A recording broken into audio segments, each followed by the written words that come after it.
everybody, it's Tuesday. We're cruising into this week, the second week of October. We got some cool headlines. We got some cool stuff to talk about regarding monsters. But first, headlines.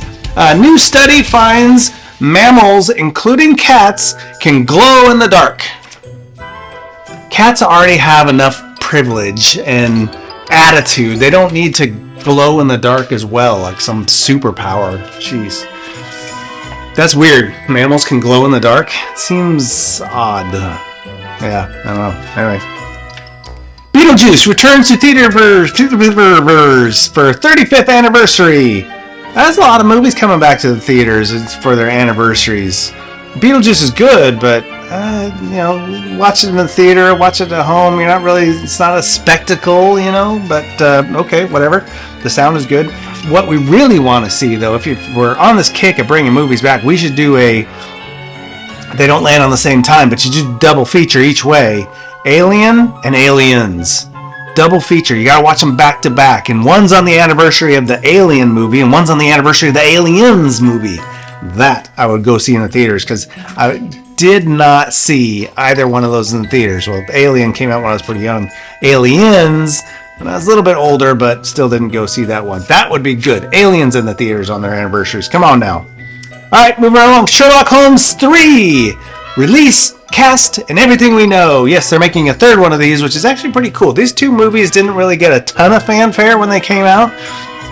This is Robert Downey Jr. pre-Iron Man, and these are pretty good. These are actually really good movies. They do the Sherlock Holmes storyline and everything very well. I really did like these movies, so I'm excited to see a third one come out. I almost got the camera with that one. All right, moving right along. So it's Tuesday, October the 10th, and we're talking about monsters all week long. Talking about monsters and all things, and I thought, it's Tuesday, it's music. Are there songs named after the monsters? There's got to be. And sure enough, there is. So check this out. You may or may not have known this, but song names of the monsters. Here's the songs. Frankenstein by Edgar Winter, the Edgar Winter Group.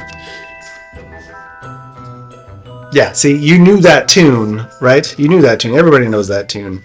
Another song, Dracula.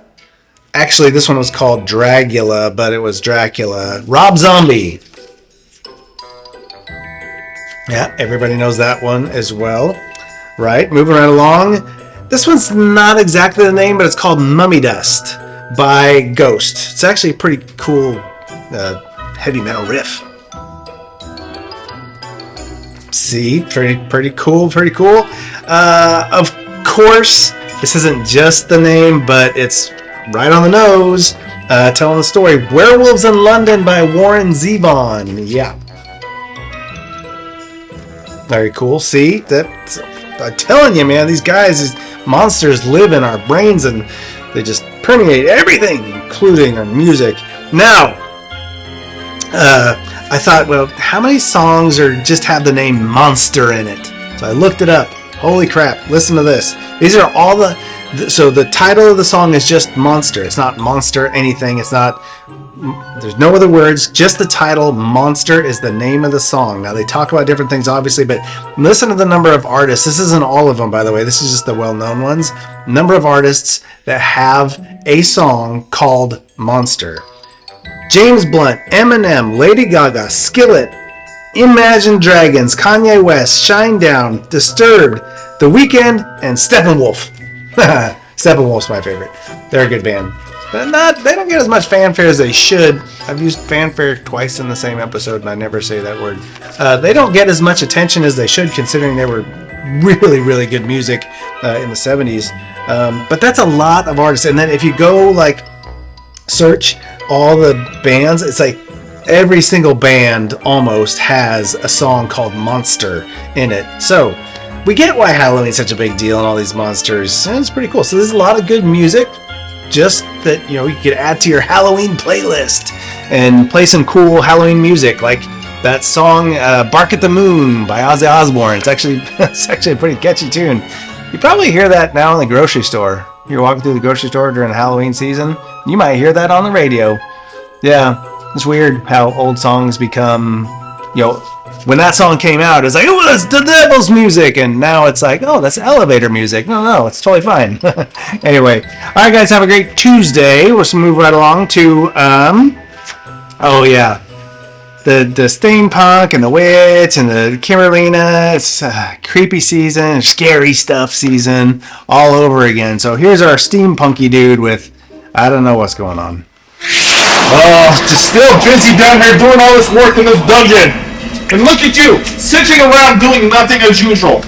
I sent you to scare people. And what did you do? You got your hair combed by the bubbling buffoon Clayton. And who knows where he is anymore? He ran off. Look at you, doing nothing. You're not even rocking, terrifying. I wish. Where's my wife? She can make you do things. Got this big old box here, can't figure out what to do here to make haunted noises and scary noises. Oh, Kimberlina, you are very frustrating right now. Always just sitting on your tuchus, doing nothing. Alright, well, maybe if the witch shows up, she will get you back to work. Witch. My wife is a witchy witch. Oh, man. That lady gives me gray hair. Let's see. Turn off the hot water and Carl shower. If you listen, you can hear the little scream. Let's see. What? Makes Zach's chair zapping? Let's hear that. I love torturing these buffoons in this building. But you get back to work. Do you understand me? Quit sitting on your butt doing nothing. And what? No, I will not comb your hair. No, quit asking me that. That is creepy. Just like me talking to a doll is creepy. I got to go. Can't do this, Kimberly.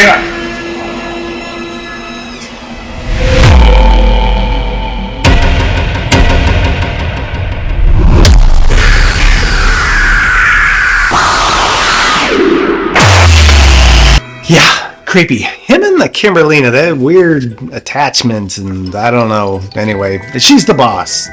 He just, he says go do my bidding, but we know who the real boss is. Yeah. All right, National Day right here.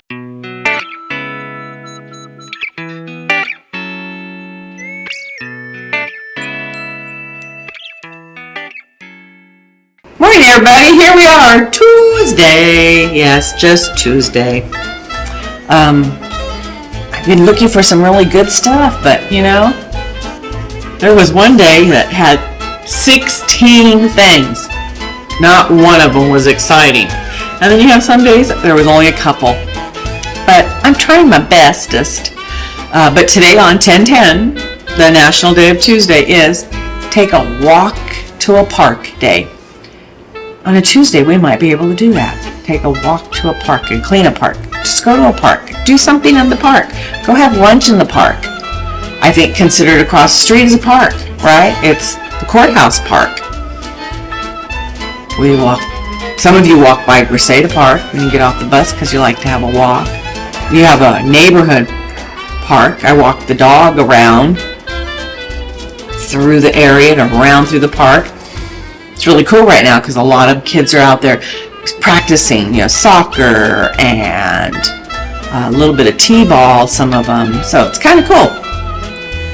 Think about, what if we didn't have parks? What if you didn't have a neighborhood park that you could go down to? When I was growing up, we used to go down to the neighborhood park all the time. Yeah, we did. We played on the swings, and we played on probably stuff that doesn't exist anymore because now they're called death traps, but we got on those things and whirled around, and we probably did hurt people, but that's what we did. And there was always sand, and now it's all fluff in there, so if you fall down it doesn't hurt as much. But a park, yes. And if you walk your dog to the park, make sure you have a doggy bag and you pick up the doodles from your poodle, okay? Because nobody wants doggy doodle anywhere where they walk in the park. So, take a walk today. Take a walk in the park.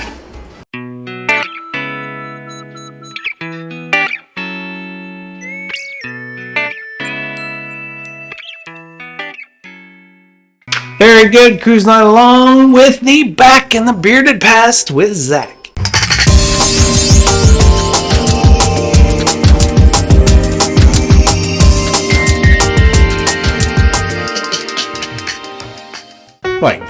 Tuesday, October the 10th already is here, man. Can't believe we're 10 days in October. Kind of actually being serious. I really can't believe we're 10 days already in October. I hope you guys are all having a great day. Hope your Monday was great. Hope you're enjoying the monsters this week. So many fun different monsters and myths and mysteries and all that. I mean, I love all that stuff. It's all really cool. So hope you guys are having fun. But let's go back in the bearded past and let's get back to some food. Well, you know, it is Halloween, and there are certain foods that have been around a lot longer. And one food, I find it very much a controversial Halloween food because I personally am not a fan. It's candy corn. So today we're going to learn the history of candy corn. And as I pull up my history, in quotation marks, it was originally called chicken feed. That's a perfect name for it because it should be chicken food. It was the original name of the candy, with the production starting in the late 1880s. So this has been around 100 and... What would that be, Ray? What's my math? 140 years now? Yeah, give or take, 140 years. It was first invented in the 80s by Wonderley Candy Company, employee George Ringer. Wonderley Candy Company was first to produce the candy in 1888. The Golitz confectionery company, now called Jelly Belly, there's a little Jelly Belly history for you guys, began manufacturing the product in 1898. Now, while Jelly Belly still makes candy corn, the largest manufacturer of candy corn is Branch's Confections, owned by Ferrara Candy Company. It makes 7 billion pieces of candy corn per year. That's a lot of chickens you can feed with that garbage. It possesses 85% of the total share of candy corn industry during the Halloween season. Wow. So, along with other inspired, agriculture-inspired treats, as they like to say, in the late 1900s, America's confectioners sought to market candy corn to a largely world society. So during the 19th century, buttercream candies molded into many types of nature-inspired shapes, including chestnuts, turnips, clover leaves, were quite popular.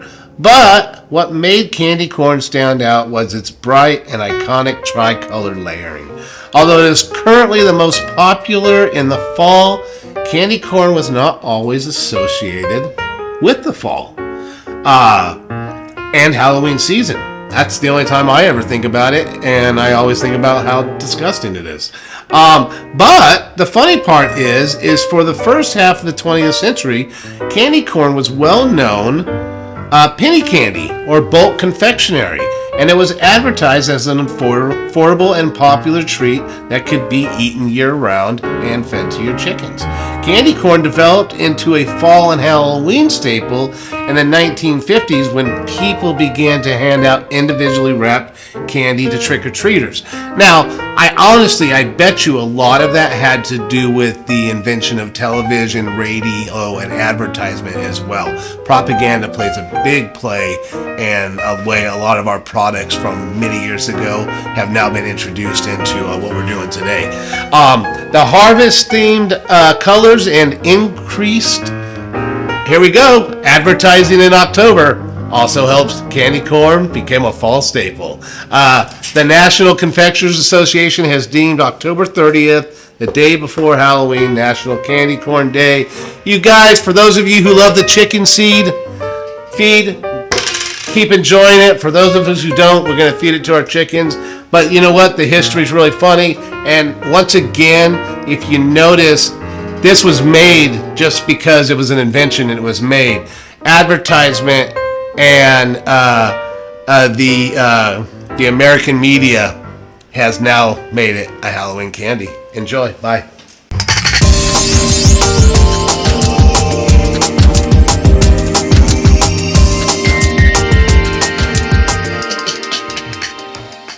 All right, everybody, that is it for Tuesday. Have a great Tuesday. Go learn about some cool monsters. We got 1 o'clock YouTube Live with Mona and Alana. We'll see what they got going. They've had some pretty cool stuff. Always fun, always good. So check that out.